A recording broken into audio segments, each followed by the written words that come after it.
Thank you.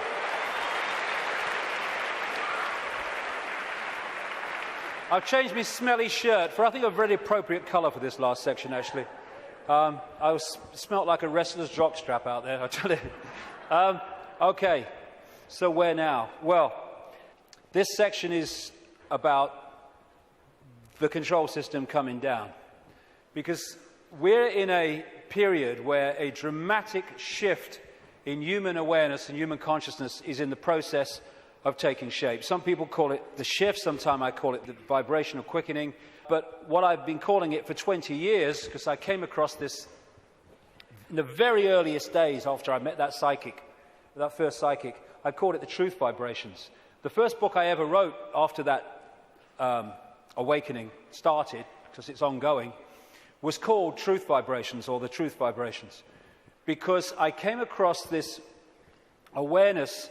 There seemed no evidence at the time, my goodness, that there was a vibrational change in the process of coming. I understand it more now, mind, and we'll get into it, but I had no idea then. And what it was going to do was act like a spiritual alarm clock, and it was going to wake people up. It was going to wake people up from this slumber, this coma that we've been in for so long.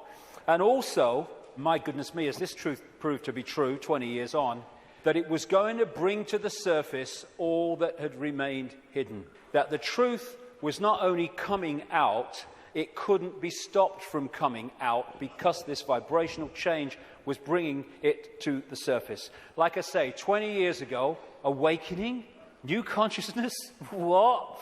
Truth coming out? Oh, you must be joking. 20 years on, my goodness, look at it.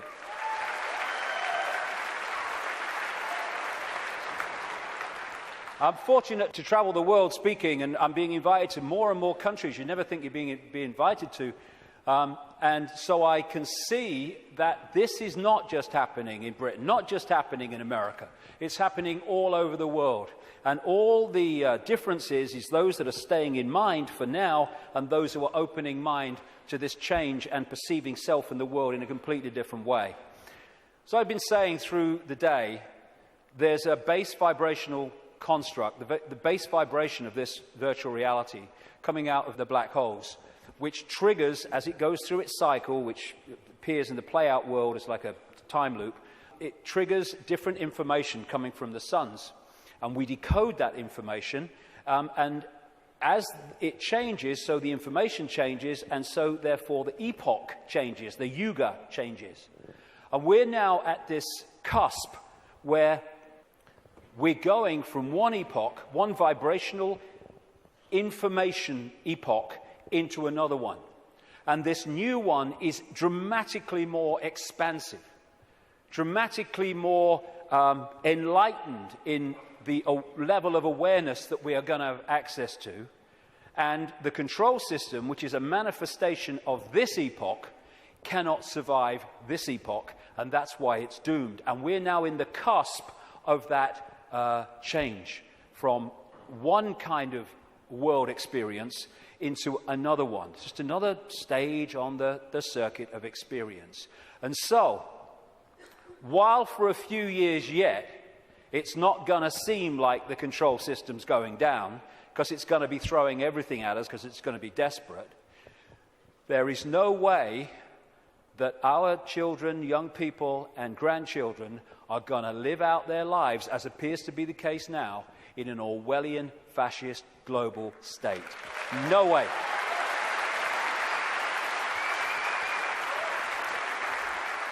This changing epoch, changing information, is starting to be activated within the Earth grid and, of course, within the human grid. This new information is starting, for those that open themselves to it, instead of stay closed in density, because if you stay in a dense state, then these higher vibration energies are not going to impact like you if you open yourself to them and connect with them. But those that are awakening, this new photon information, this more expanded perception, we're starting to integrate it, and we're starting to get insights from it, because it contains information that hasn't been around in this period we've been through. Now it is, and suddenly it's like, oh, I see it now. Oh, I get it now. Why didn't I get it before? Because you're now decoding a totally different level of information that's becoming available, and it's encouraging us, it's pressing us, it's urging us to open to all that is and change the way we perceive the world. What certainly is true is some strange things are happening in the sun. The sun goes through cycles of less activity and more activity, the so-called sunspot cycle, which also produces the solar flares and all that business. And it's kind of quite a predictable cycle of some 11 years, and it goes into a down period, and then another one starts. But what's happening now is that the down period has been bewildering scientists, because the new period, the new sunspot cycle of activity, which will push temperatures up a bit, and these bloody global warmers will go orgasmic when it does, is not becoming active. There is no one, this is something I read in a scientific magazine, there is no one alive today, or nearly alive today, who has experienced a down state of sunspot activity of the kind that we've been through in the last few years. This is where temperatures have been falling. This one is the so-called near solar minimum in January 2005 of sunspot activity, and this was the sun yesterday in terms of sunspot activity. Something's changing, and other things about the sun are not reacting as they normally would. But I suspect that when it starts again, and it will, we're going to see some dramatic activity in the sun. And that will impact upon not just the Earth's energy field, it will impact on our consciousness, our awareness, and things will start to speed up. Because this new information construct coming out of the sun is symbolized by Neil Haig and myself as a lion, as the real human being I symbolize as a lion also. And basically, these truth vibrations are going to dramatically, as we go through these next few years, dramatically affect human perception, human awareness, and human potential as this new information becomes decoded and the awareness potential expands and we access a greater part of all possibility. Another thing these truth vibrations are going to do and are doing is to break that wall, that line of troops on the left brain, and we're going to be accessing more and more of our right brain potential. So our creativity, our insight, our ability for what people would call genius today, it's not, it's the natural human state, is going to more and more expand. We're heading in for an incredible time. It might not seem like it like for a few years, like I say, because these people will be battening down the hatches and trying to do everything they can to stop it, but that is what awaits us. In many ways, I wish I wasn't 58. I wish I was like 28, because I'd like to live through a bit more of this. But I'll have had me fill by the time I'm done, which is bloody well not yet, I'll tell you. So when so as we are impacted by these truth vibrations, because we open ourselves to them, then we break out of these boxes. And these are the people who are not being touched by that yet. But my goodness me, I'm seeing people now change dramatically in no time. I was walking through where I was speaking in Santa Fe last year, and this guy walks past me. He'd flown in from Austin, Texas, and he said, 3 months ago, mate, I thought you were mad. Words to that effect. He said, now I get it. And he got it so quick, and we're going to see this happening. People changing dramatically, and also, as I understood 20 years ago, that all that's been hidden, the curtain is being pulled back. And we're in for some shocks. I mean, of course, what we've talked about today is shocking to most people who have seen the world in another way, but the shocks are going to go on, because what's been going on in this world behind the scenes is nothing like what we think it is. And these truth vibrations, this energetic change, this new epoch of enlightenment and expansion, and people call love and harmony and respect, connection, is going into these dark places, these structures that are held together by low vibrational density, and breaking them up. Not, like a war. It's a new epoch coming. And as the new epoch comes, the energetic change is going to break up the denser structure of society and belief. And like I say, if these guys think, as they do, because they're accessing here, not here, because of their mental and emotional state, that it's a done deal, well, they're in for a bit of a shock. Because, when you've got a dam of water, it can take a long, long time before the cracks appear. But from the cracks appearing to collapse can be a very, very short time. And already, if you look from this perspective, the cracks are appearing. And the first crack is when people say, I've had a freaking belly full of this. I ain't taking this anymore. Then the cracks start to appear. And what we're going to see in the next 10 years is this control system, increasingly as the years pass and these truth vibrations get more powerful, we're going to see this control system come down, because a new awareness is being breathed into this reality, and a control system based on suppression of awareness therefore cannot survive that change. Now, another perspective on why the control system is going crazy now. As I say, they can see down what we call a timeline further than we can when we're in this reality, because they're in another reality looking in. So they could see, they don't know the scale of it because they can't get out here where it's being orchestrated from, and they can get here. But they can get a feeling, and they have had an awareness that this energetic change was coming, and how it could potentially affect the slaves in terms of waking them up. It is absolutely no coincidence whatsoever that it is now, of all times, in this experience within this reality, when these truth vibrations are manifesting themselves and quite demonstrably changing the way people perceive self in the world, that this control system is at its peak in trying to suppress humanity, control humanity. It's absolutely in sync, because this moon matrix can only influence human perception if humans stay within its vibrational frequency, within its hack. The truth vibrations are taking us out of that frequency range, and therefore it's losing its influence on awakening people by the day, as we start to perceive and see and become aware of things that we weren't before when we were connected to the hack.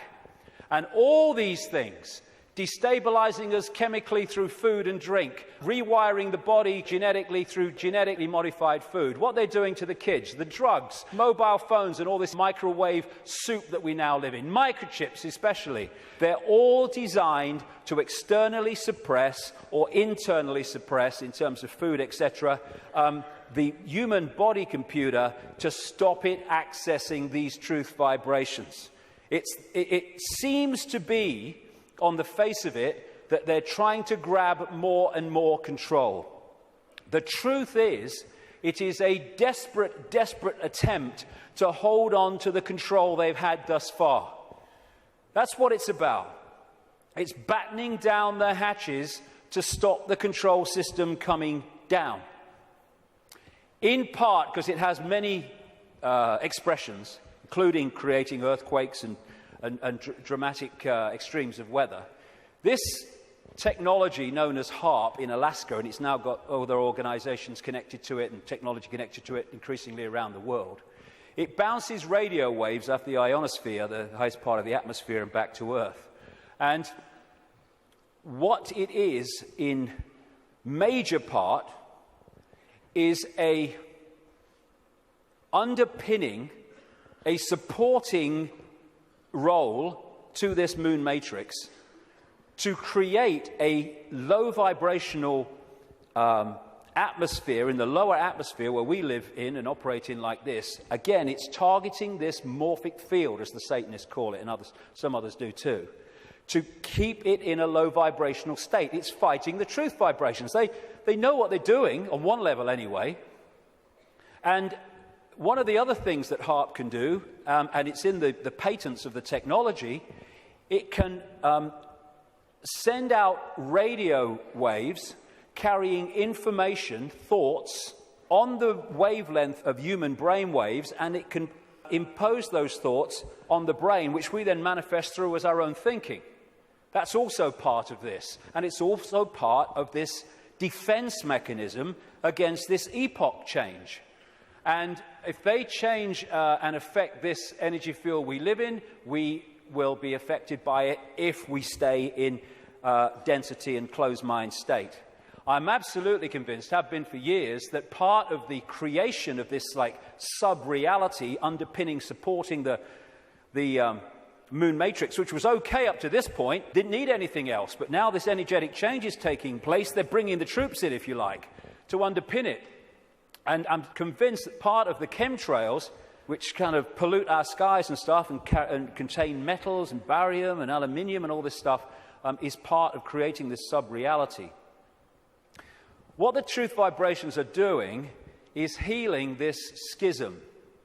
It's part of what it's doing. And the schism has been this distortion in the metaphysical universe, the waveform information construct, has been playing out into the holographic play-out world for, what would you call it? Eons, for as long as we can remember. And it has manifested itself out as conflict and fractured personalities and all the rest of it. This is being healed all the time as these truth vibrations impact themselves and we move into this new epoch. And those that are tuning into it, it's healing these divisions. And when this changes, this must change. And the control system is a play-out holographic expression of the schism. So when the schism heals, as it's going to, this distortion, its outward holographic expression, the control system, must fall. That's why it's doomed. It cannot survive this energetic change because it is a manifestation of the distortion that is now being healed. The pieces are being put back in that have been taken out. A totally new era is in the process of moving into human experience, and this control system, it's doomed, and all its expressions are doomed. Not doomed like, let's have a mass bloody murder, mass killing, all the rest of it. Doomed in this reality because they're connected to something that's disappearing. There'll still be infinite consciousness, even those in the control system. They'll remember who they are eventually. It might take some time, and we'll be having a beer with them one day thinking, do you remember when you were stupid? Oh, yeah, I remember that. Oh, God, mate, yeah. Oh, that's what we'll be doing at some point. So this epoch change is moving from a sense of division, left brain, where it sees everything as apart from everything else, sees everything in terms of structure and apartness. We're moving from that perception as this energetic construct changes to a perception of what comes from expanded consciousness and awareness, which is we're all one. We're all expressions of the same one consciousness, which again makes racism ridiculous, ludicrous, insane, the height of ignorance. And as the schism, the distortion is healed, so other expressions of the distortion will become what we call history. The police state, the energetic wars, once we're really in to this expanded awareness, the very idea of going to war. We have laws because of the distortion, because of the epoch we've been going through. We don't need laws in the state of awareness that we're going into, and our children and grandchildren will go even more into. You don't need to say we have a law against murder when murdering someone would never even enter your psyche. You don't need environmental protection laws when harming the planet because you know the planet and you are one anyway would never occur to you. You don't need these things. Laws are there to suppress overwhelmingly, but also expressions of laws are to try to mitigate for the distortion that manifests itself in distorted behavior. The idea of anyone going hungry in a world of plenty in the epoch we're entering. We never even conceive it. You mean they used to let people starve? That's this mentality that we're moving out of. And we're at the cusp now of this change, which is a very interesting place to be. We're going back to that. We're going back to being connected to what we really are. And of course, 2012 is much talked about and will be more talked about as we get closer to it. I have a different view on that. You know, I should be saying, given I've been writing about these truth vibrations for 20 years, I should be saying, see, 2012 told you, yeah. No, I'm not saying that, actually. I think 2012 is a diversion. By 2012, yes, things will have moved on. Things will be changing. Amazing things will be taking place. There'll be big challenges, and there'll also be big, wonderful things starting to manifest by 2012 compared with now. But there'll be more so in 2013, more so in 2014, more so in 2015. This is an ongoing process as we move through the cusp out of one era, epoch, energetically, information, into another one. And so by the time it reaches where it's the natural state and the old epoch has gone altogether, you know, it's going to be down the road. But every year, every month, things are going to be moving on energetically. And there'll be things in 2012, and maybe a very good chance that manufactured things will happen in 2012 to focus attention as part of the diversion of the control system. It's quite possible that that will happen. But I don't see 2012 as some epoch-changing year. But there comes a point, and I don't think it's too far away at all, where the tipping point comes in this energetic change, where the irresistible force, which is the truth vibrations, then start to become the dominating state of awareness and perception in this reality. And then we're really moving. And I don't see that as too far away. Like I say, it takes a long time for a dam to crack, but not from then to it collapsing. So we're actually living in like a river of energy that's getting faster and faster in terms of its vibration, the quickening. And what we can do is we can get on the airbed or the canoe and we can go, whoa, what a ride, this is great, that's fantastic. Or we can stand there and try to hold on to the world as it was, in which case we're going to be expending more and more energy trying to hold our status quo, and eventually we won't be able to hold it, and we'll get, symbolically anyway, washed away. And as these truth vibrations manifest themselves and our awareness starts to expand, we're going to be accessing levels of realities that have been denied us up to this point. People talk about the sixth sense. That's nothing compared with what people are going to have as we move into this new era.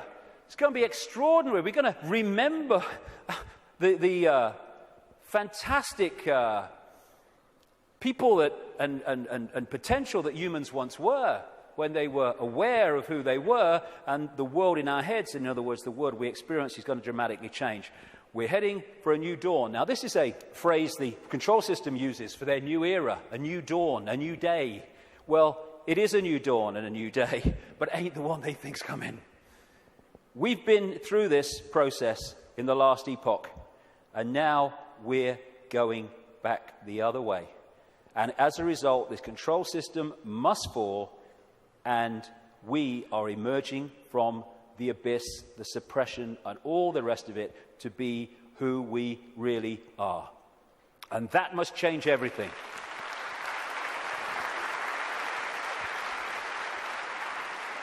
Einstein said, you cannot solve problems with the same level of consciousness that created them. That is very good news, because what we've been doing through this epoch is creating problems with a certain level of consciousness, mind, and then bringing people in to solve the problems with mind and creating more problems. Now we're in this change where we're expanding consciousness, expanding awareness, and suddenly that cycle of problem and more problem, and it's unsolvable. There's no way out of this. Suddenly it's a piece of cake. Look, it's so simple. Fantastic time we're going into, but the next few years are going to be challenging. It's breaking the spell that the moon matrix and its supporting technologies and manipulations has had on the human mind. You know, we don't have to find enlightenment. We are enlightened. What we need to do is remove the barriers of belief and perception that we've thrown around ourselves that keep us from that enlightenment. That enlightenment's never gone away. It's over here. It's saying, I'm over here. I'm over here. And this is what a major role the truth vibrations are doing, because they're the quickening. They're breaking up these dense energy fields. And as they do, suddenly we're connecting with levels of awareness that we didn't realize. We've been in a trance all this time, programming perception because of that. And it connects through the reptilian brain. So let's disconnect from the reptilian brain as part of breaking the spell. It feeds us fear. It has to, constantly. Fear this, fear that. Insecurity, anxiety. That's what it's doing to manipulate our perception and hold us in a low vibrational state, therefore the moon matrix. So one of the ways that we can, just on a daily basis, is disconnect from the lizard brain, and therefore what it's connecting us to, is to, simple thing, don't count to 10, count to 50. And if you're still wound up and about to hit somebody, count another 50. Because what the reptilian brain does is it doesn't think, it reacts. That's why it's so fast. It doesn't have to think, it just reacts. Now, the other parts of the brain, like the neocortex, they think things through, so it takes longer than the reptilian brain. This is why we react to something, reptilian brain, and then maybe a minute later, 2 minutes later, maybe half an hour later, the visual cortex has thought this through, and we go, oh my God, I overreacted, didn't I? Did I really say that? Oh my God. That's what, it's the reaction system, reaction. And if we can stop reacting, emotional reaction and all that stuff, because, you know, we're manipulated so much through the reptilian brain reaction system. It's not problem, think it through, do a bit of research, see what you think, discuss it a bit, solution. It's problem, reaction, solution. That whole process of mass manipulation is done through here. So when we're faced with a situation, and I'm talking to myself as much as anybody here, you know, I'm not cross-legged on a mountain saying, hey, here I am. No, I'm talking to myself as much as anyone else. When we're faced with these reaction systems, whether it's because of a world event, whether it's because something in our lives, if we can just go, okay, I don't like this. 1, 2, 3, 4, 5, 6, and eventually the reptilian brain loses its power because it's a reaction power. And once the reaction's gone, it's lost its power. And we can think things through. And if we stop reacting through the reptilian brain, then we are massively disconnecting from the moon matrix. And as these truth vibrations change the nature of this energetic control of the human collective mind, the hive mind that we've been connected to, then its expression, this structured world, the way we work. And, you know, my brother said to me once, what's it all about, Dave? He said, you get up in the morning, you go to work, you come home, you have your tea, you watch telly a bit, and you go to bed. You get up and you go to work. I mean, look at it. It's the way it is, the way it's structured. It's slavery because it's so limited. And I've talked to people once. The last time I spoke at the Oxford Union, I was talking to some students. They could not perceive a world in which there wasn't a hierarchical structure of government because there would be chaos.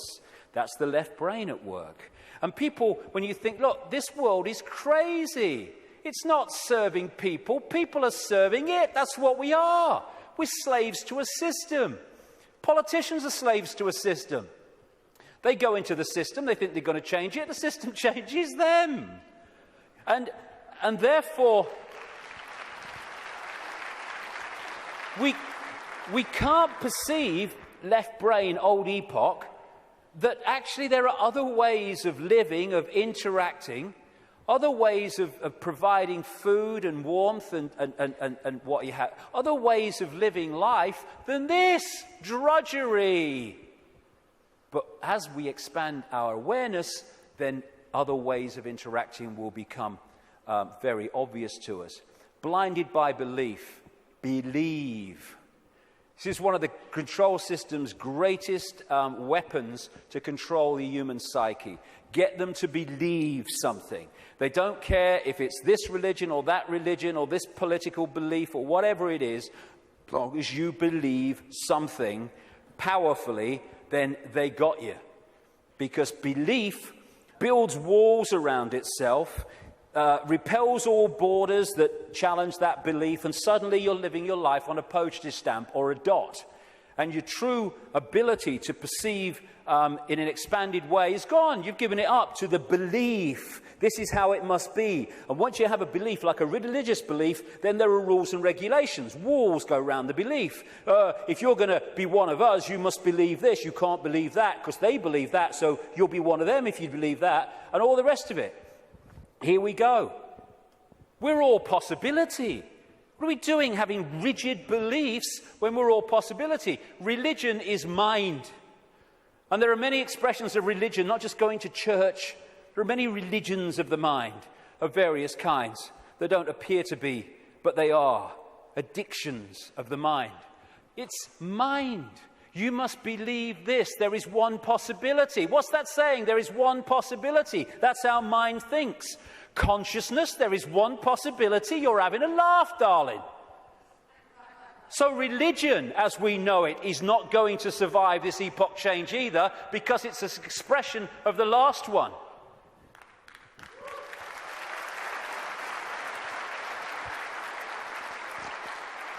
These are people in a hypnotist stage show who've been told that they are religious believers.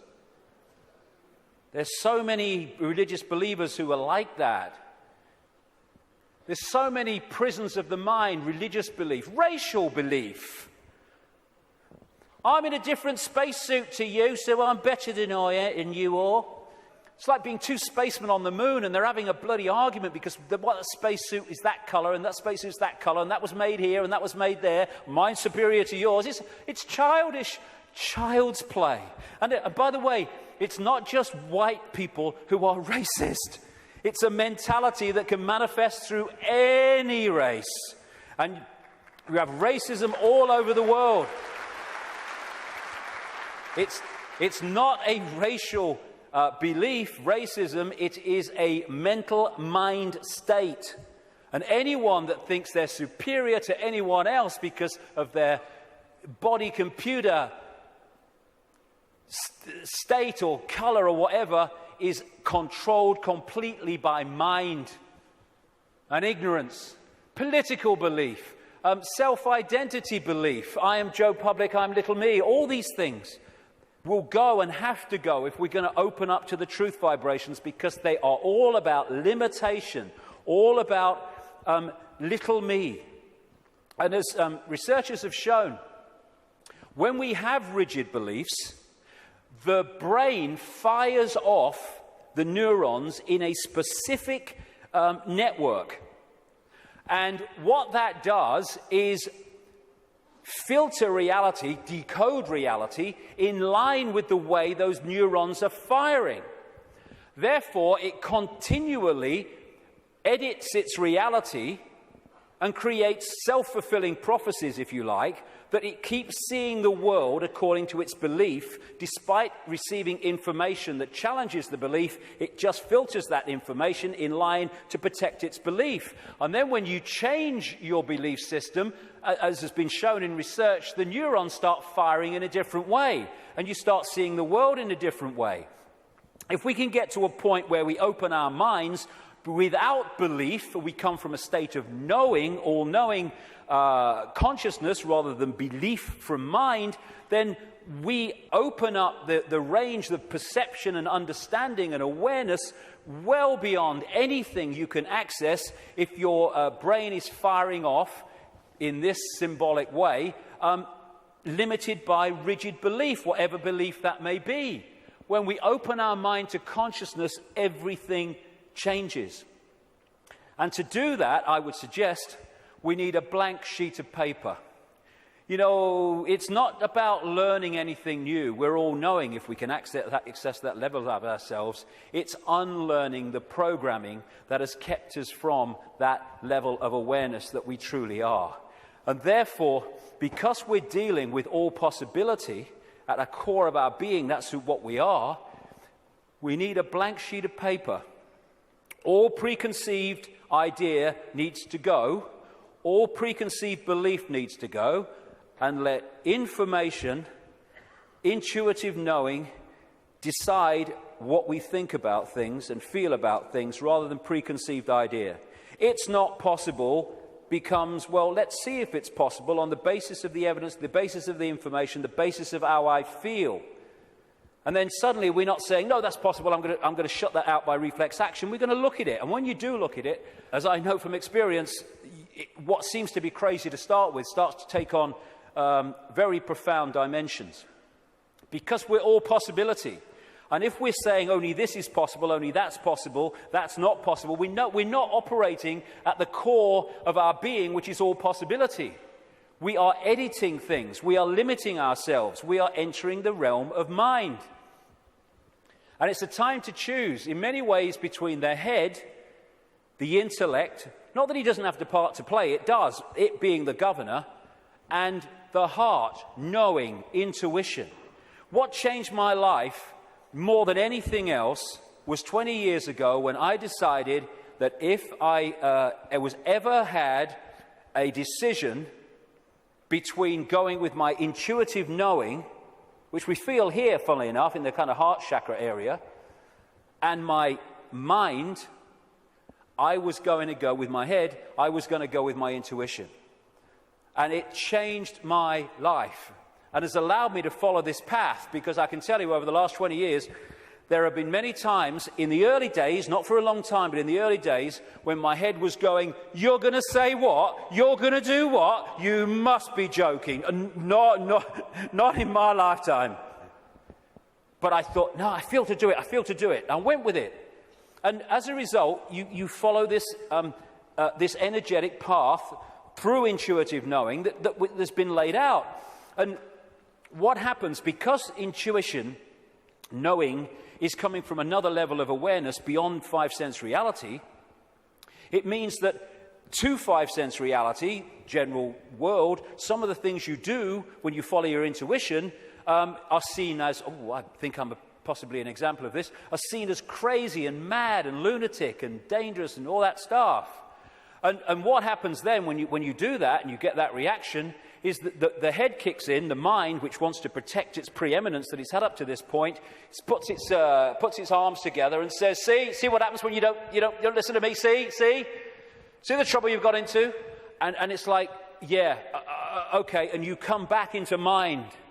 But if you stick with it, and you take what comes as a result of expressing your uniqueness and expressing your intuitive knowing, then eventually things happen, good things, great things sometimes, that happen not despite what you did and the reaction you got, but because of it. And then the mind, the intellect, looks at this and says, well, hold on a second. It might get you into trouble, but eventually it works out. And what happens then is your head and your heart, your knowing, your intuition come together. And the war stops. We become whole again, where mind serves consciousness instead of serving itself. And it's years and years, I say this honestly, since my intuition and my head have had a problem. It's an incredible feeling, because it's like, when you start out, it's like, I feel to do this. You're not doing that. No. And then after a while, when this sync takes place, it's like, I feel to do this. And the head goes, okay. And it's a totally different way of interacting with the world. The war stops. And this is open to all of ours. But the first thing is what it is. It's to face the situation we're in, and then we can do something about it. First thing, to realize that up to this point, we have been slaves thinking we were free. And so the first stage is to acknowledge that, and when we do, we can do something about it because we're accepting what the situation is. The second thing is to choose freedom over slavery and be prepared to do what is necessary to achieve that freedom over slavery. And when we do that and we mean it, there is a shift in our energy field. As that shift takes place, what I call magnetic attraction, it's the energy field of the human body is an expression vibrationally of our state of being, mentally, emotionally, what we might call spiritually. And therefore, our state goes out as a vibrational field, and it draws in other vibrational fields that sync with it. We call these people, places, locations, ways of life, jobs, opportunities, or lack of them.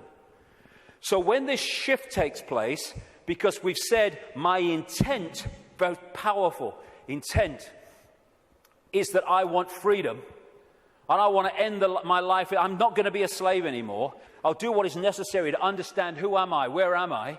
Suddenly this energy field shift takes place, and we start drawing in new people, places, locations, opportunities, etc., that are syncing with the new vibrational state as opposed to the old one. And at this point, and I experienced this big time in the public eye, we experience this shift as our lives falling apart. Partnerships may end. We may lose our job. We may change location. We may, like me, undergo massive ridicule. But what if we understand what's happening? The old energy field, the old you, the old intent, the old awareness was pulling in the old life. And then when it shifts, it's pulling in a very different expression of the new vibrational self. And that transitional period, when the shift takes place, the old life falls apart. But if you want to change your life, then the old life has to fall apart unless it serves the new one. So when we choose freedom, the transformation can be challenging. It's easier now because more and more people are going through it and we're beginning to understand the process. I felt like this so many times. I went to the top of a hill in the south of England, the west of England, one day because I didn't want to upset anybody. I went to the top of this hill in the middle of nowhere and I screamed my frustration out. I know what this image means, and so many other people do. But it was the old life breaking down so the new one can take over. It's time to know thyself. Not thyself that we've been told we are, but thyself which we really are. This self, everything from the beginning, my birth, my ancestors, my children, my wife, everything comes together simultaneously. I saw everything about me, about everyone who was around me. I saw everything they were thinking now, what they thought then, what was happening before, what was happening now. There is no time, there is no sequence of events, no such thing as limitation of distance, of period of time, of place. I could be anywhere I wanted to simultaneously. That's who we are. And that's what the control system has tried to keep from us.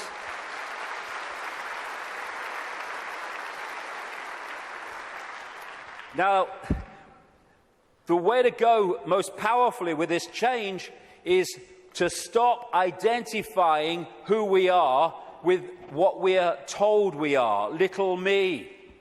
To stop looking in the mirror and thinking that reflection is me, it's all I am. And looking at ourselves under the microscope, that's who I am.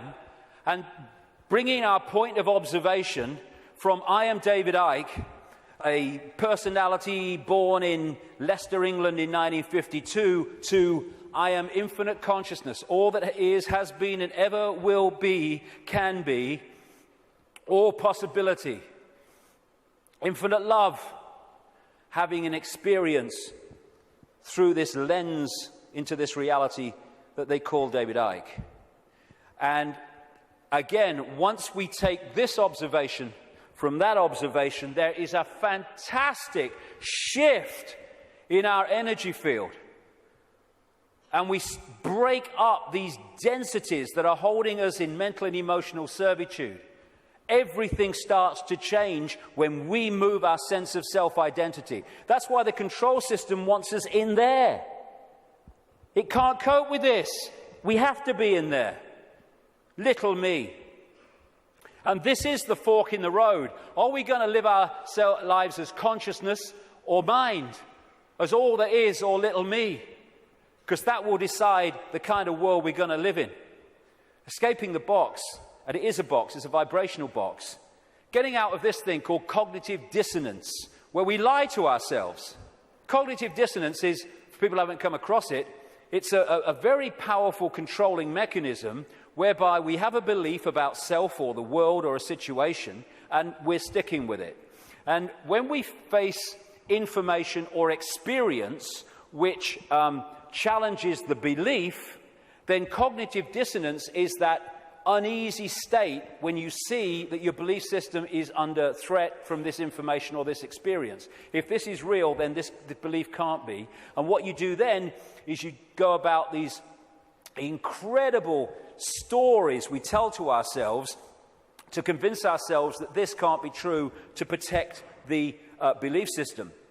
Cognitive dissonance can be a good thing if that dissonance leads you to look at your belief in the light of this experience or this new information, and then move the belief in the light of that. Then cognitive dissonance is a good thing. What most people do is try to hold the belief system in the face of this. And there's no greater example than the Skeptics Society. You ever come across them, the Skeptics Society? Bloody hell, they are cognitive dissonance.com, they are. I tell you, I've debated with some of them on television programs and stuff, and one of them, his bum kept bouncing on the seat. He had what they call Vitus dance, is it? My mother used to call it, where you can't stop moving, because he was in such cognitive dissonance, because the information he was hearing was so at odds with his belief system, he was kind of going crazy. And so you get people who come up with these amazing bloody stories to try to explain away why something is not challenging their belief system. So again, part of that blank sheet of paper is letting cognitive dissonance serve us. I'm going to look at my belief system instead of holding on till our knuckles turn white.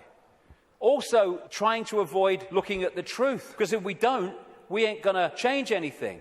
Go beyond being in denial of what is happening in our lives and in the world, and start looking at it as it really is. It is what it is, because unless we look at things in that light, instead of trying to find wishful thinking reasons why actually it's not really like that, we're not going to change anything, because we're going to be in denial that anything needs changing. It is what it is, and we need to face it. And it's important to stress this. This control system, this reptilian control system in all its facets, is not all-powerful, and it's not omnipotent. It's actually bloody stupid. You know, there's such a difference between being clever and being wise. It's very clever to build an atomic bomb, but it's not wise to do so. There is a difference between the two. And these people are very clever, but they're stupid. And cleverness without wisdom is the most destructive force on earth, which is why that's what they are. They have only managed to control humanity because they put us in a smaller box than they're in. Because of their mental and emotional state, fear, wanting to control because of fear and all the rest of it, they are in a vibrational box. They can't access any higher levels of awareness because of their mental and emotional state that's holding them in density, and their fear. Their fear is being passed on to us through this collective mind. So the only way that they can manipulate and control us is by putting us in a smaller box than they're in, and that's what the suppression of knowledge and awareness and consciousness has been all about. But as we open ourselves to the true nature of ourselves, we can move well beyond any area that they can access.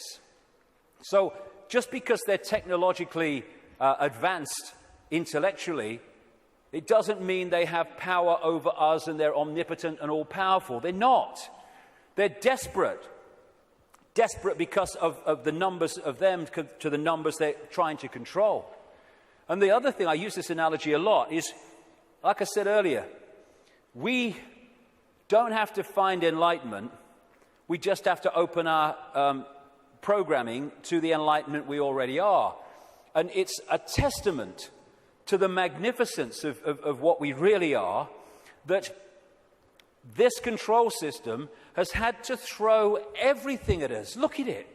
All these facets, the food additives, the electromagnetic pollution, the programming through the media, the suppression of education, the suppression of science, all this stuff, they have to throw at us to keep us in servitude.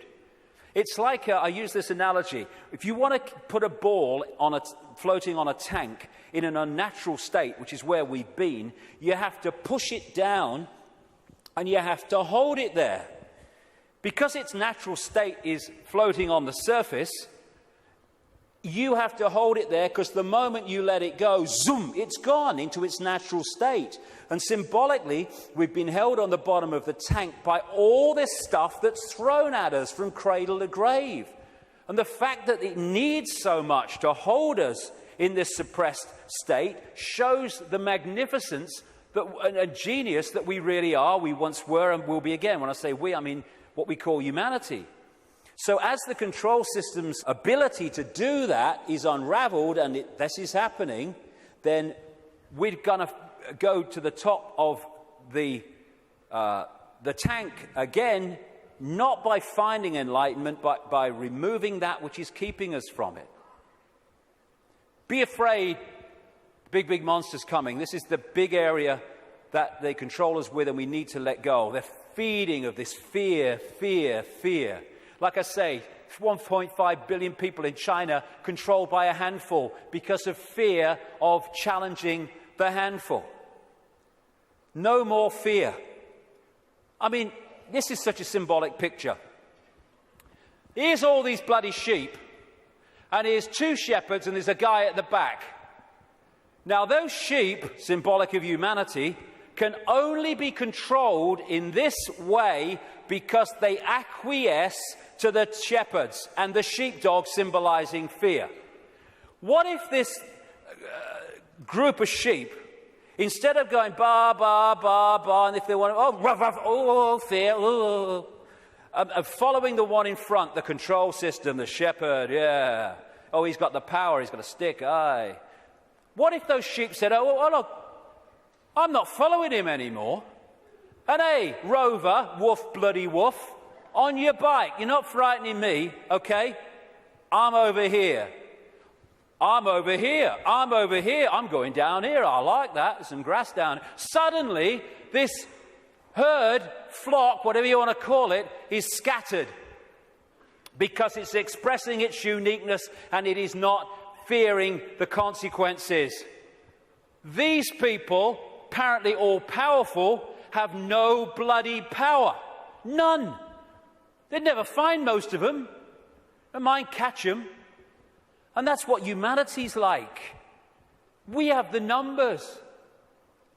And yet, because we acquiesce through fear of challenging the control system, even though we have the numbers, the handful of people control the many. We have the power. We've chosen not to use it. It's about bloody time we did.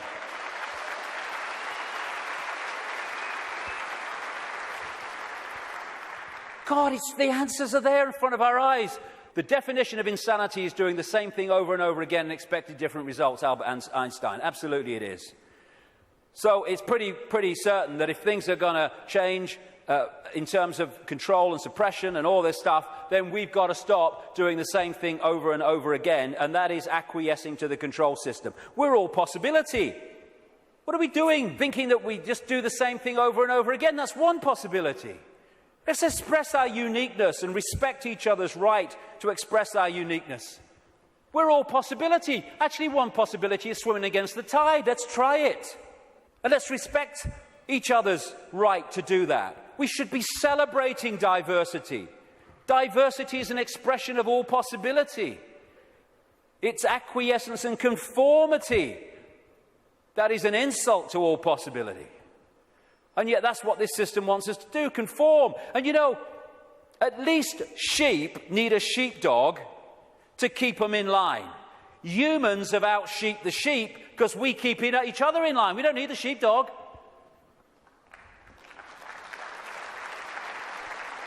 We have sheepdogs called parents and teachers and politicians and peer pressure.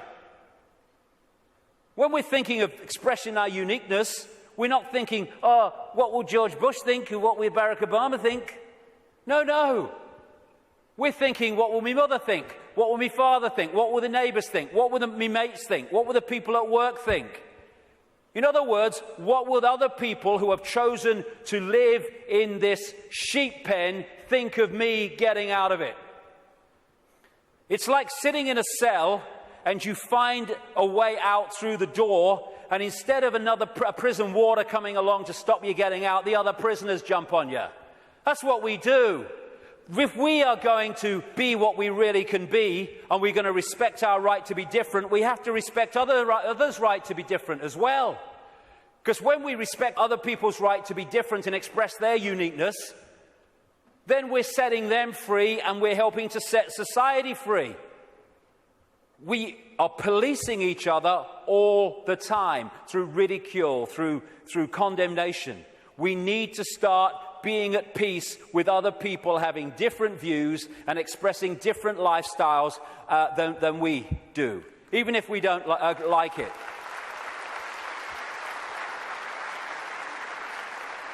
This breaks up this sheep policing the sheep.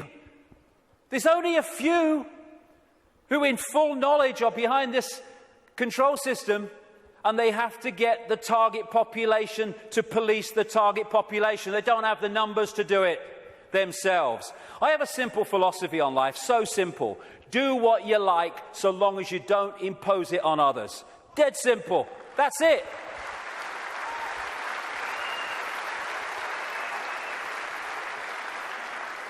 And I've heard people say to me, that would be anarchy. What about people murdering each other? Well, I think that murder could just about constitute imposing your will on another person.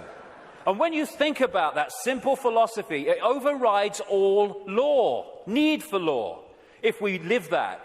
We don't need laws that say don't murder when you wouldn't impose yourself on another person.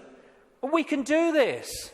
You know, if Henry Kissinger wants to sacrifice George Bush, be my guest as long as you both agreed. Because when you leave the body, you'll feel right prats and you might learn something in your eternity. I get interested when they want to impose things on other people that don't want those things imposed upon them. That's what the control system's trying to do. That's why I'm interested. But express ourselves as long as we're all agreed. And we don't impose it on other people. We have this either or. Someone wants kind of a rave or something, and some people don't want to be affected by all the noise and disruption. And so we say they can have it, they can't have it. It's either or. Any society that was conscious would say, okay, we can sort this out, okay? They don't want the noise, fair enough, understand that. They want to have a party, a rave, a good time. Okay, now, let's find a place where they can have what they want that don't disrupt anyone else's life. So they can have their experience that they want and no one else is affected. Everyone's a bloody winner. This is either or. Someone must win, so someone must lose, so someone could win.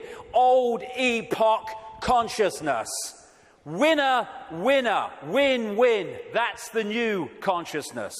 I stand upon my desk to remind myself that we must constantly look at things in a different way. You see, the world looks very different from up here.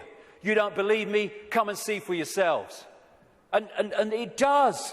When you move your point of observation, the world looks so different. When we break out of constantly scanning the world from a single point of observation, so everything looks the same. From a higher point of observation, things look very, very different. And we can break out into infinite consciousness. Clear our minds. That's another thing, another layer on the onion. It doesn't matter. My goodness me, how we make things matter that don't matter. And it clutters up our mind, it clutters up our emotions, and holds us in low vibrational servitude. I have a thing I call the deathbed perception. You're lying on your deathbed, well, your body is, you're not, and you've got 10 minutes to live. Tell me, looking back at your life, what mattered. You know, in 2004, when that guy cut you up at the lights, and you got out your car and you screamed abuse, and he got out and wanted a fight, does that matter now? No. Then the trick is to make sure it doesn't matter then. To bring that mentality into everyday life. It doesn't matter. We get het up, angry, frustrated. We worry about things. People worry about going to the dentist. Then they go to the dentist and they go, oh, that was all right. What do you mean it was all right? You've been worried sick for 3 weeks. It's destroyed your life for 3 weeks. You tell me it's all right. It was no problem. It's bringing this. It does. What really matters? What really matters is loving each other, caring for each other, being kind to each other. What matters is expressing our true magnitude of infinite genius, not acquiescing to meaningless things that we take so bloody seriously. How many things do we look back that got us really het up, frustrated and angry, and we look back, it didn't really matter, did it? Well, don't let it matter then. That's the thing. And then there's what I've long called combing the mirror. Combing the mirror is a crazy thing, because what happens is you want to change your hair, so you comb the mirror. Funnily enough, your hair doesn't change. What you have to do is comb your hair, and then the mirror reflects it. And this so-called out there world is like the mirror. It's not even out there. It's a projection of in here. If we're going to change this apparently out there world, we have to change in here. It's like if this is a movie screen, and I don't like the movie, so I'm going to stand here and I'm going to hurl abuse at the movie screen. Nothing's going to change. I've got to go back to the projector and I've got to change the reel, and then this will change, because this is just an outplaying of that. And the Illuminati control system is delighted, indeed encourages us to believe that we can change the world, if you like, and our lives out there. They want us to comb the mirror because they know nothing's going to change. This is where things change, and we connect with this at what we call the subconscious mind. And it's in the subconscious mind that we interact with this waveform construct. The conscious mind experiences the play-out holographic world, the decoded world. So this is where we have to change things. Because by the time it hits this screen, this holographic decoded world, it's like the movie on the screen. It's a done deal. You ain't got to change that now. You ain't got to change this now. We have to change it before we decode it into experienced holographic reality. There are some people I've been reading, they say 98% of human decisions are made by the subconscious mind, the unconscious mind. I would go further. I'd say 100% of human decisions are made by the unconscious mind. What the conscious mind does is experience them. But the conscious mind can interact and work as one with the unconscious mind if it starts to understand the way reality works. How do we understand what's going on in the unconscious mind so therefore we can play a part in changing that? By what I call the language of life. The play-out holographic world of experience is a mirror of the information construct, in other words, our unconscious mind in many senses. And the way it plays out, the language of life, as I call it, tells us what's going on in the unconscious. And therefore, we can play a part together, unconscious and the whole of self, in changing and clearing out what is happening in the unconscious, which is playing out in the experienced conscious holographic world. For instance, do things keep recurring in our lives over and over and over again? You'll never guess it's only happened again. Well, why is that happening to you over and over again and not happening to him at all? What is it within you that's manifesting this? What is it telling you? What is the language of life telling you by what you're now continually experiencing? Why don't things work in your life, but they work in this person's life? What is that telling you? What is it about you that's making it not work? What is it about them that's making it work? The language of life. And you can start to read this. And it's about taking responsibility and saying, oh, God, I'm so unlucky. Nothing ever happens to me. It's like taking responsibility. Power. Why is this happening to me? What is it about me that means this is happening to me and not to them? It's the language of life. he's talking to us. For instance, one of the things that totally bloody controls human experience is a desire for outcomes. We're all possibility. If we live as all possibility, our true self, then we're flowing. We're flowing with life. We haven't got an outcome because we're all possibility. We flow where we want to go and we flow where life takes us. Once you have an outcome, I want this, then you have pinned yourself to one possibility. And if that possibility doesn't happen, then you're in a state of disappointment. Even though you're all possibility and you can flow anywhere you like. I'm this what I want to be. And it's like a door. And people go through life and they're going, bang, bang. I want to be this. This is my outcome. Bang. And the door's going and life's going, ain't opening. Ain't opening. Bang, bang. Frustration. Anger. Why me? And it gets more, okay, now we're going to put this across the door. And they still go, bang, bang. This is my outcome. And then all the time this is going on, over here, there's a door swinging open saying, hey, come through me, no problem. Oh, no, I want to be this. Bang. And we go through life, and the door doesn't open, and that one's saying, over here. But because we have an outcome, it means it controls our life. And like I said earlier, and suppresses our life. I don't have an outcome. I don't have an outcome. When I get up in the day, I don't have an outcome. I don't have an outcome in my life. I just go where it takes me. Outcomes are limitations, preconceived ideas. Now, intent is a very, very powerful force for change. This is my intent. That energy goes out there, and through what I call vibrational magnetism, it draws towards us what we need to do to achieve that intent. Not when there's an R in the month, and every now and again, every time. So when we have this intent, I want to be truly free. I want to be the true magnitude of how I am. I want to know what's going on in the world. I want to understand this.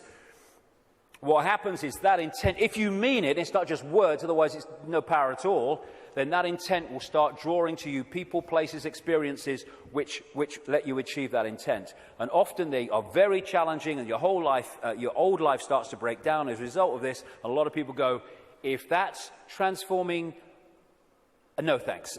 And we go back to the old life. But intent, if we mean it, is the first stage of transforming our lives from what they are to what they could be. The thing about intent, however, that it's the need to sync the intent with what the language of life is telling us. Because if you sync the intent with that door that ain't meant to open, then you can have a very powerful experience called frustration. Because the intent then is not going to open the door, because it ain't meant to open, because it ain't your journey. I have this thing, flow equals go, stuck equals chuck. Or at least look again at what you're trying to do and how you're trying to do it. It might be how you're trying to do it that's not stopping it flowing. But in the end, life is not meant to be a bitch and then you die. It's not meant to be a series of frustrations and barriers. It's meant to flow. That's what we are. And if it's not flowing, then the language of life is saying something about us. Why isn't it flowing? And interestingly, I've experienced this so many times. I know other people have too. Once you acknowledge what the experience you're having is, maybe one you don't like, is saying about you, you acknowledge it, you bring it to the conscious, boom, there's an energy shift and the problem disappears. The pain in the arse in your life goes out. Because you've acknowledged it, you've read the language of life, and therefore you don't need to experience that anymore and come to that understanding, because you have, and it's gone. Taking responsibility is a very, very fundamental part of this transformation. Carl Jung, the Swiss psychiatrist, said, people will do anything, no matter how absurd, in order to avoid facing their own soul. And not taking responsibility is the absolute epitome of giving your power away. When we say it's all your fault that I'm in this situation, whether it's collectively or individually, what we're saying is, I don't have power over my life, you do. Taking responsibility is taking your power back and saying, okay, I'm taking responsibility for this because I have the power to change it. They're not responsible for it. They're not. They're just the language of life speaking to me about my responsibility.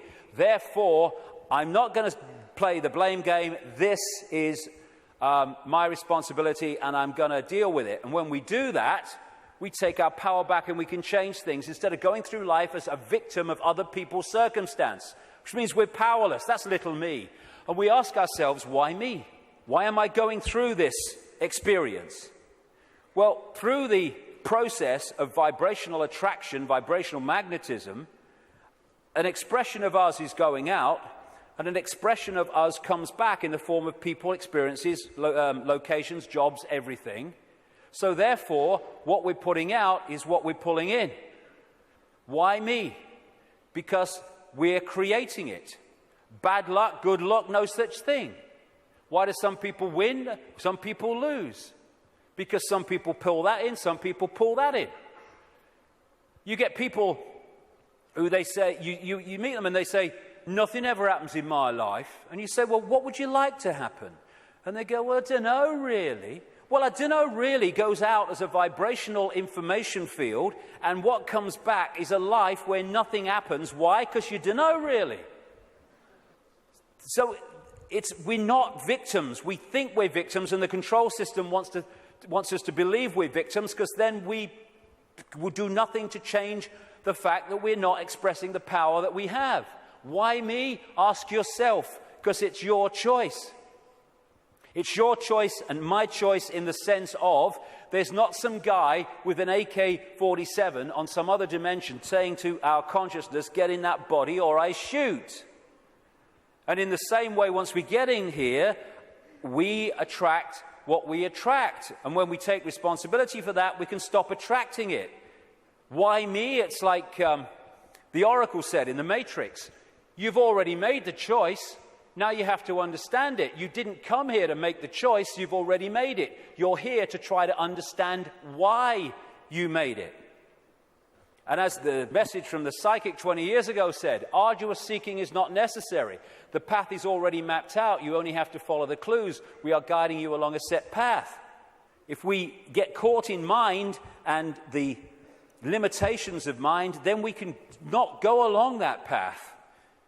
Because mind is telling us, oh, no, you don't do that in this world because you have to do this and you conform and all the rest of it. The difference is that when we make the choice of the path we want to journey on in this reality, in what we call a life, we're doing it from this perspective of perception. When we're trying to understand why we made it, we're doing it from this level of perception. So this sees it on one level, and this is going, I'd agreed to this, you must be having a laugh. Never. Well, this is seeing it in a different light. And it's the same collectively. Why us? Why are we here at this time now as this cusp of change is going on? Same thing. You've already made the choice, now you have to understand it. You didn't come here to make the choice, you already made it. Now you have to try to understand why we made it. Instead of complaining at the situation we're in, and again, this made the choice, this is trying to understand it. Once you break out of this into this, you then start to understand it, because you see what we're experiencing from a totally different perspective. For instance, this sees, in the journey down the symbolic river, this sees the next turn on the river, no further. This sees the whole river from source to sea. So this is seeing an experience in the moment that this is having in a completely different way to how this is seeing it. For instance, you're going down the river on a canoe, it springs a leak. You paddle across to the bank and you sit there and you're angry and you're frustrated. Why me? Why am I so unlucky? And then some guy comes across and says, hey mate, you were so bloody lucky. There's a bloody waterfall around that next turn. And we can even override that through intuition. When we intuitively access this, we intuitively know, no, I'm going to stop for the day here. I'm not going to go any further today. And this might be saying, oh, we can go further. I'm not going any further. And so many things we can be protected from by following our intuition. Why are we here collectively? We're here to break the spell. We're here to break the spell on the human collective mind. What a great thing. What a great thing to play a part in. To break this spell and to stop this human experience becoming this. And in the next few years, like I say, they're going to throw everything in desperation, like the cornered rat, trying to hold on to a control system that's falling. This is where we're going to need to have this perspective of I am consciousness, I'm having an experience, because that will make it so much easier as we go through this transformation and challenge, because if we're in this world and of it, those people are going to find the next few years very, very difficult. Because they will not have a perspective of what's going on, except everything's going crazy, and my God, what's going to happen next? This is a great line from a song. Freedom's just another word for nothing left to lose. Isn't it amazing how when you no longer have anything to lose, the butterfly emerges? Because it's fear of loss that keeps us in servitude so much. And when you've got nothing left to lose, suddenly all that's left is freedom. And that is going to be a very powerful experience that a lot of people are going to have in this next period of challenge as this cusp moves on. Just when the caterpillar thought life was over, it became a butterfly.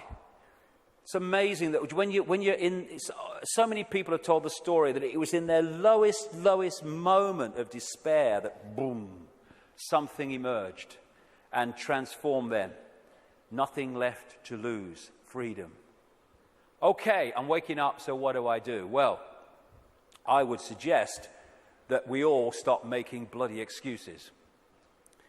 You know, we can all come to the conclusion that there's this control system and it's doing this, and what about the children, and what about the grandchildren, what's going on?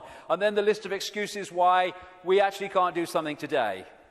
Well, there's a game on, and I've got to do this, and I've got to do that. Nothing is more important than focusing on what is happening, because everything comes from that. What can we do? We can refuse under any circumstances, no matter what the frickin' laws and the pressure and the imposition, we can refuse not to have the right to express our freedom of expression. Refuse under any circumstances to shut up.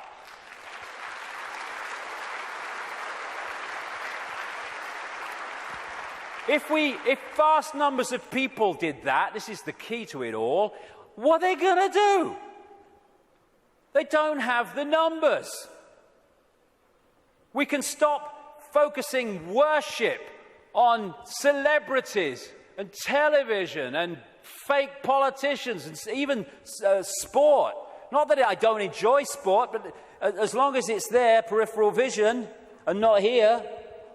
The worship, externalizing.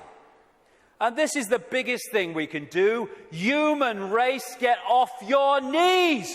What are we doing down there?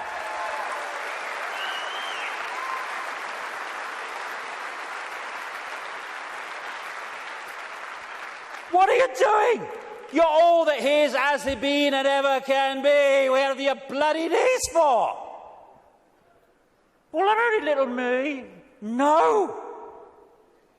If we get off our knees, the control system's over. Martin Luther King said, a man can't ride your back unless it's bent. And then there's the people in dark suits and uniforms. Hey, you got children and grandchildren and families as well. What are you doing serving a control system that wishes to impose a fascist state on your families?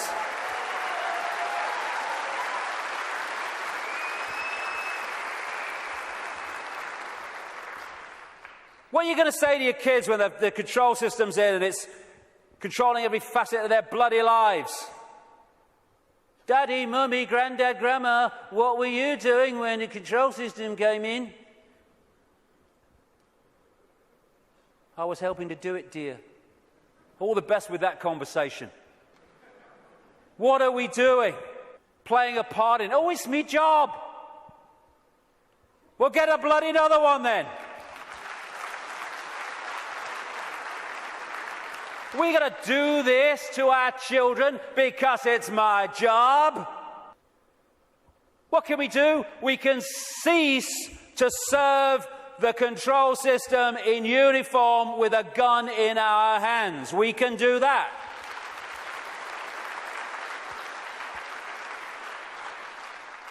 Soldiers are not there serving their country, serving their people. They're there serving the cabal that's seeking to enslave their people and their families. As Einstein said, the pioneers of a warless world are the youth that refuse military service.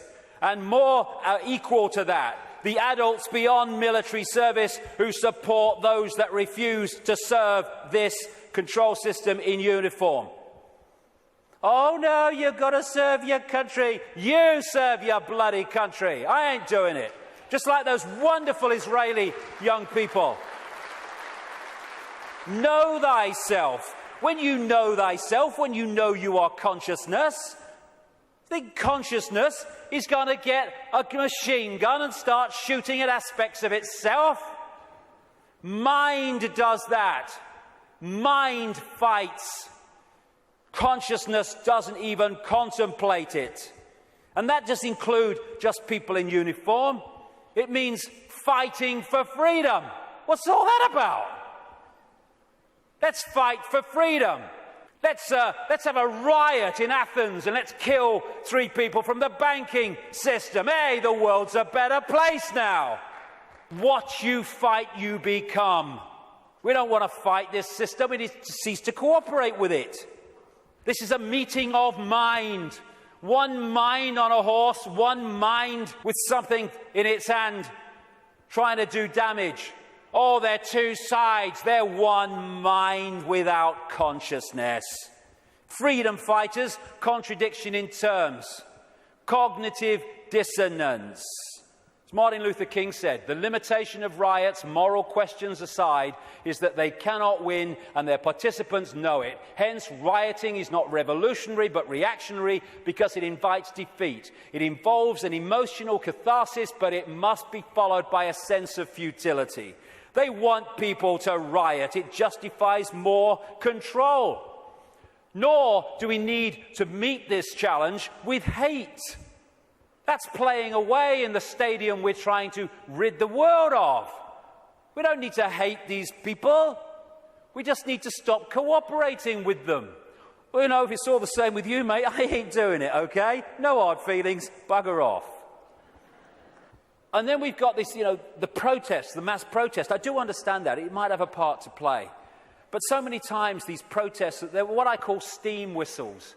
You know, people go out in big protests with the banners and they kind of feel good about themselves and they go down the pub and say, at least we made our feelings felt. And then what happens? Bugger all. How many people marched in London against the invasion of Iraq, and what happened? Iraq was invaded.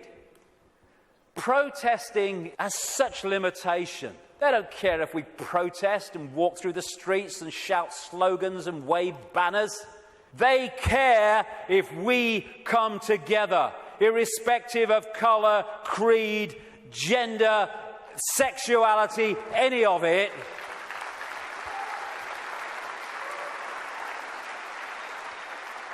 Put our differences aside and unite behind what affects us all and all our families. This control system, this Orwellian agenda, is not trying to enslave black people or Jewish people or middle-class Americans or Hispanics or Australians or Indians. It's trying to enslave all of us. And what it wants to do is divide the target population against itself through these fake, ridiculous fault lines of race, religion, income bracket, so that we divide and rule the target population and they can pick us off one by one. They are terrified of us putting down those fake fault lines and coming together and uniting behind what we should all believe in: freedom for all, irrespective of who we are. Injustice anywhere is a threat to justice everywhere. Someone else's injustice is our injustice, because if we allow injustice there, eventually that injustice will come here anyway.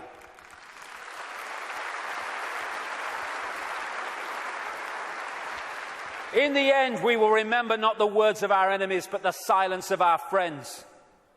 Silence is consent. Can you hear us now? Silence is consent. Because while we're silent on these impositions, the impositions just keep going on and on and on. By our silence, we are acquiescing, even agreeing to them being imposed. The end of silence, the end of acquiescence. If we want to be free, then don't run and hide. Because you can put your head in the sand and ignorance is bliss, but only for a while. You can put your head in the sand because there's a tornado coming. But the tornado's still coming, your bum's in the air. If you lift it out the sand, take responsibility and face it, you can take avoiding action. Ignorance is bliss with a head in the sand, and then, bang, your ass is spinning up in the clouds. Strength does not come from physical capacity, it comes from an indomitable will. Mahatma Gandhi. Isn't it amazing how true that is? How you can see soldiers in uniform involved in truly extraordinary levels of physical courage and what we call heroism. And yet those same people are terrified of saying boo to another guy in uniform who's got more stripes on his arm than he has. Isn't it amazing? Where physical strength can come so easily, and moral strength not. That's to do with the moon matrix and the way that our perception is manipulated. Turkish proverb: a lion sleeps in the heart of every brave man, every brave woman. And it's not really bravery. When you let go of fear, you don't need bravery, you don't need courage. Courage is overcoming fear. When you let go of fear, because I'm all that is, has been, and ever will be. What's the worst that can happen to me? I leave this physical body of limitation and I become all that is, has been, and ever will be, in full awareness that that is what I am. My God, I'm terrified that that might happen. I don't know how I'm going to cope with the terror of thinking that might happen. Know thyself. Again, recurring theme. Know thyself. We are consciousness. What is there to fear? Death? There is no death. Just putting the telescope down. We can meet this with fear. Oh my God, the police state! Or we can treat it with the emotion it deserves.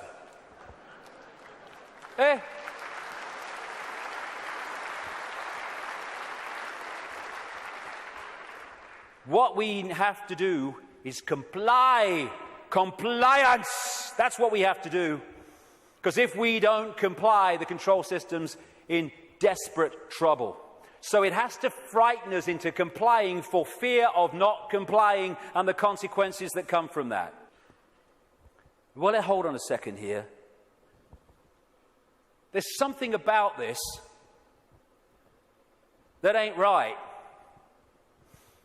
When we look at this structure, we look there for the power. But why is that there? Because these silly sods are holding it up there.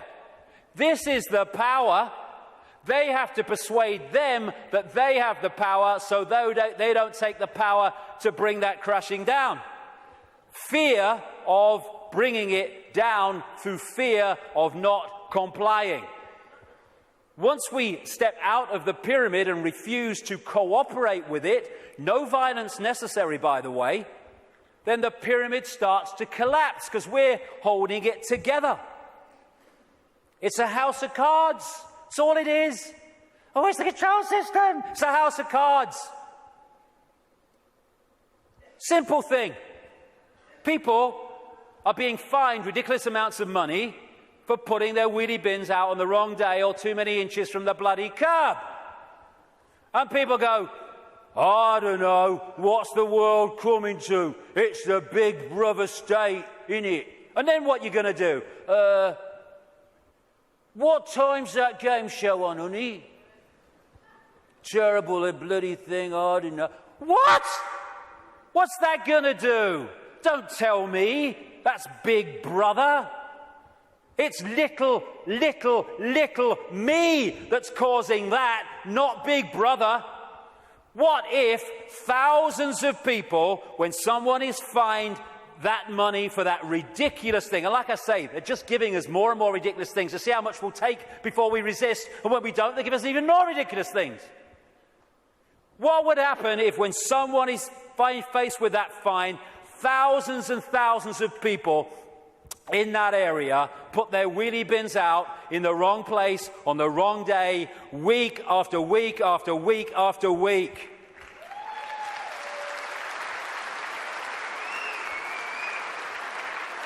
The system couldn't cope. We have the numbers. And I see this, your vote is your voice, be heard. Bollocks it is.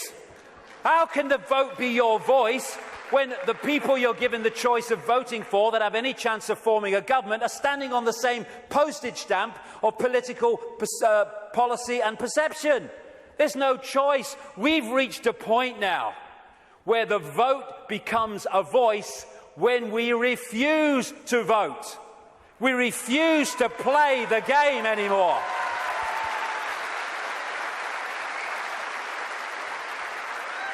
What would have happened at this recent election, this farce, if tens of millions of people had said, we've had a bellyful, we're not voting, it only encourages them? We are not voting because we're going to make a statement that we know this system is rigged and we're having it no more. What would have happened in these days that have passed since that election? The whole focus of the media and everything would have been, bloody hell, what's going on? Why this mass refusal not to vote? Now we've got a debate going. Now we're looking at why people haven't voted because the system is rigged. Now the system has to bloody start to change because it's lost its credibility. But instead, the majority trotted along to vote because they said, well, if you don't vote for them, they might get in. It doesn't matter! Their masks on the same face. So what if they get in? Same thing will bloody happen. Comply! No! No, no! Not if it's enslaving me and my children and imposing on my freedom. Comply, leave your home now it's foreclosed. No, no, no. Let's follow this through, shall we? Millions of people in the world are losing their homes, being foreclosed and ending up homeless. Let's follow this through. Why have you lost your home, my friend? Because I can't pay me mortgage. Why can't you pay your mortgage? Because I lost my job. Why did you lose your job? Because the great banking collapse, they can't get this, they can't get my company went bust. And who's taking your home away and saying you've got to leave? The banks that caused the fricking problem. And we are leaving? What are we doing? What are we doing?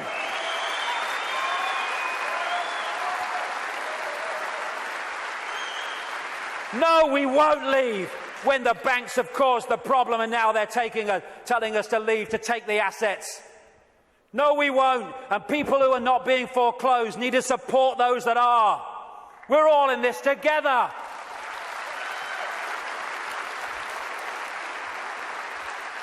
Compulsory vaccinations. No, no, no.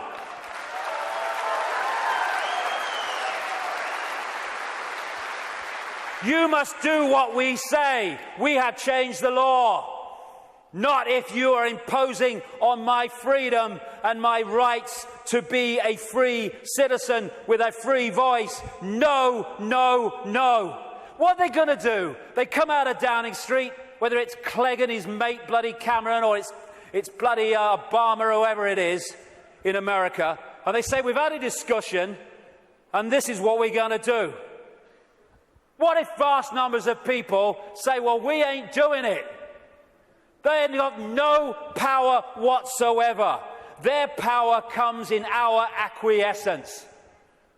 Oh, but you can't defy the law. Okay, let's follow this through, shall we?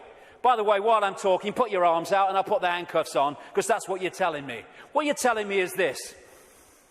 We have no say in laws that are passed. And then we have to obey those laws. Well, okay, forget freedom then. Okay, what if they passed a law that says, we take your children away? Would you obey it? Well, no. So there is a line then. There is a line. It's just where is that line? And if a law does not respect human freedom, it does not respect human justice, it doesn't respect fair play, we should not be acquiescing to those laws. We should be refusing to acquiesce.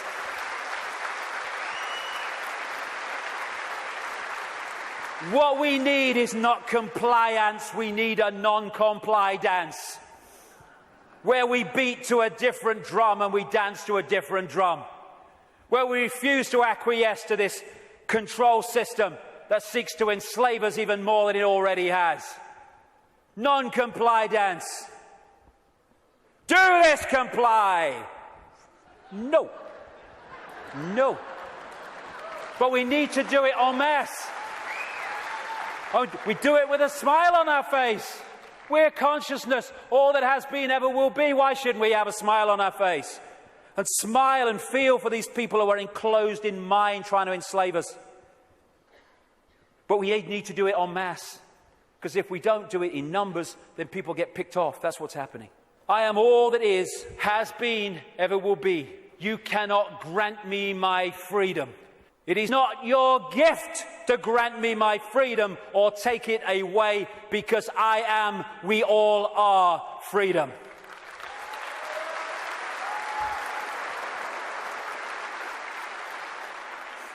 Put another way,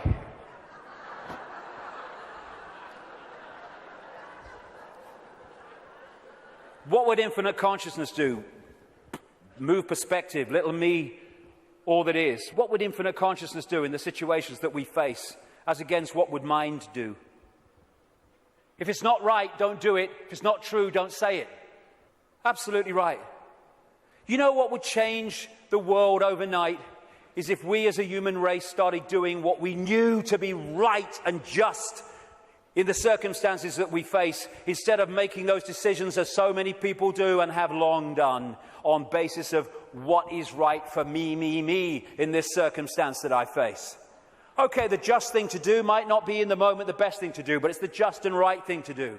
And if we started doing what we knew to be right when we're faced with these decisions, as opposed to what we perceive is right for us in the moment, although doing what is right for us in the eternity, then everything would change. If we want a world of peace, then be peaceful. It sounds trite, it sounds simple, but it's devastatingly profound. That's what we need to be with each other. You know, we have people going on anti-war marches who are hurling abuse at each other in their relationships and stuff like that. If we war with each other, then the collective version of that is warring collectively. If we want peace, let's be peaceful.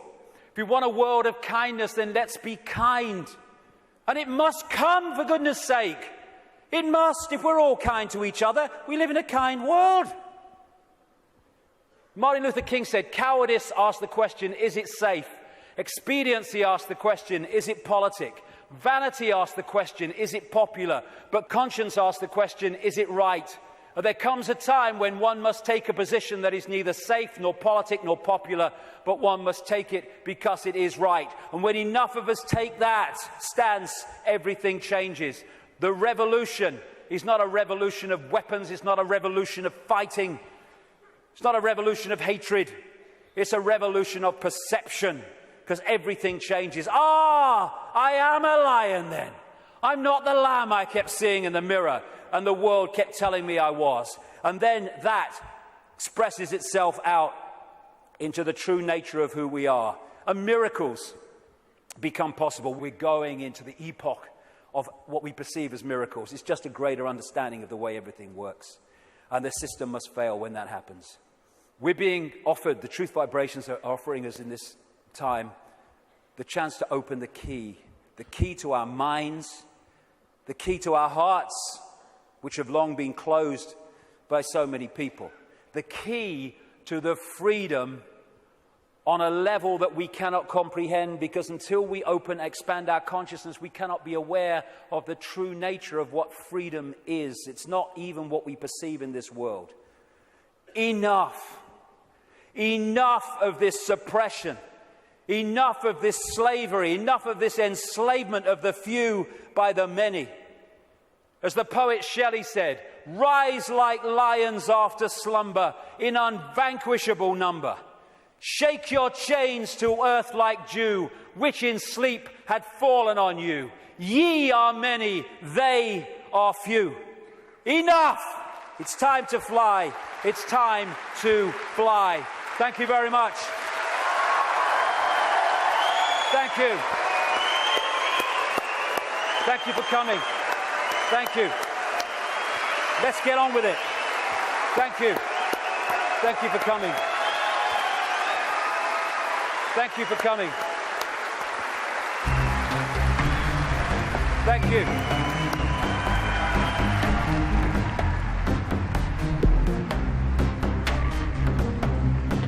I've waited for years to see him. I've seen his DVD years ago, Brixton Academy. He's a legend. I think I fucking love him. I've been to all David's events here. This is the best one ever. It's the most original, the most passionate, and it really is the greatest. I've never seen David so charged up. I've never seen him so full of stamina, so full of energy, and so there's so much inspiration in what he's said here tonight. He doesn't pretend to be a guru or anything like that, and he admits himself he's struggling with the same, things that we are, and I think that's why he's fantastic to listen to. All of it struck a chord. It's probably the same as everybody that's been there. Everybody's aware that, I don't know, that there's something going on. Do you get what I mean? And it's worth travelling 600 miles. It was worth, yeah, definitely. I think the freedom aspect obviously is a really important part of it, because and knowing and actually everyone coming together. But I mean, I've been following David Icke for a couple of years now. It's kind of opened me up. So what I thought stood out for me is that there was a lot of detail that David Icke gave that's not out in the public. It's not open knowledge. Some of his talk was a little controversial, I thought, but it was still on point of what he was saying. Everything seemed to lead up to one big crescendo at the end, which pointed every direction, no matter what field, race, color, creed you were from. It all pointed in one direction. So unification is the bottom line. I liked the way he ended it today. It was particularly good for me. He was much more, like you said earlier, he was much more animated today, much more kind of really get up off your knees, do something, make decisions about things in your life, more ethical decisions. I think that was great. That was difficult for me, but it's great. David Icke, live him. The main thing is that we've all got to unite together and fight for freedom and democracy and justice, and fight against the big boys who are starting to rule the world. That we have to fight the New World Order, the Rothschilds, and all the people who try to dominate us in the name of evil. We've got to stick together and fight for our freedom and our democracy. Stop all that we treasure. We watch it disappear for your moment's pleasure. We live in constant fear. You promised us justice. We got war instead. Now you must trust us before this planet's dead. Stop. Doing nothing.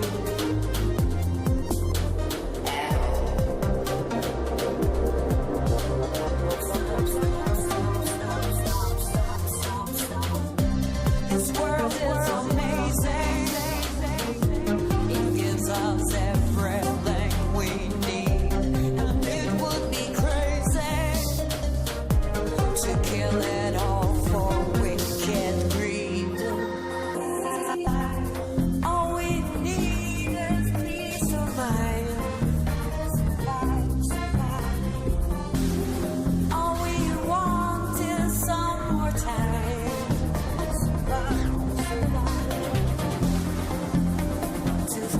the solution.